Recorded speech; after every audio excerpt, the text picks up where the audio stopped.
Assalamu alaikum wa rahmatullahi wa barakatuh. My name is Ellen. I am from Melbourne, Australia. Today I'm going to share my changes that I've experienced now that I am a Muslim. There are changes that I was expecting as a Muslim. So on my journey to Islam, I was thinking about the physical changes that I would need to make in my day-to-day lifestyle. But I was never thinking about change of heart and a change of spirituality. I was thinking more of a duty rather than the gift that I would be getting from Islam. Alhamdulillah, I'm so grateful for this change, a change that I never ever expected. As I learn, and all Muslims, we're continually learning and continually absorbing, we're continually growing.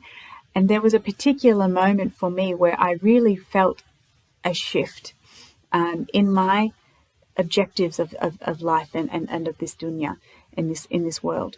It was during COVID, and in Victoria here, we were all going into lockdown. Everything was closing down except for the essentials of groceries and medicals.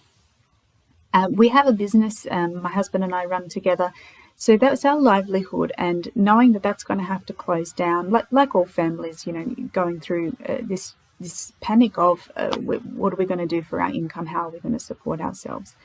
So I was in a state of panic over this, and I was praying, and I was in sujood, and at the time my heart was trying to find the answers of how are we going to get through this.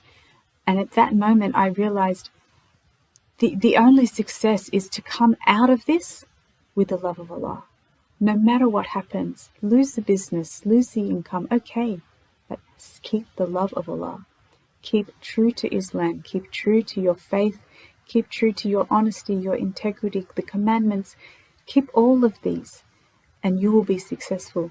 And it's alhamdulillah, sometimes it just makes me speechless.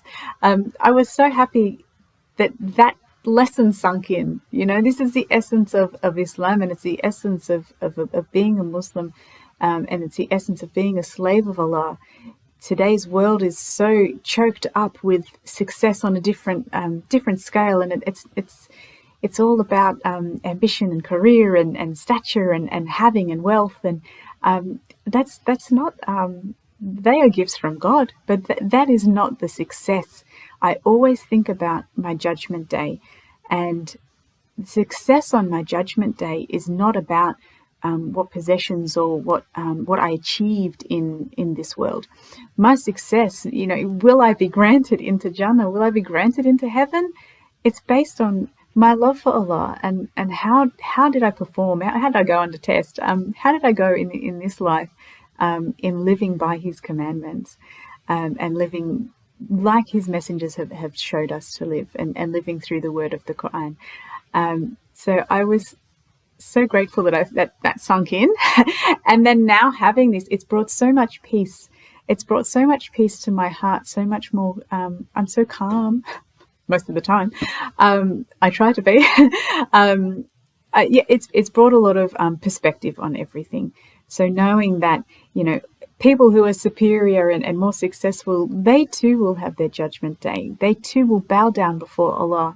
And will they get into heaven? Only Allah knows. But it's not going to be based on how big their house was or what big fancy career they had.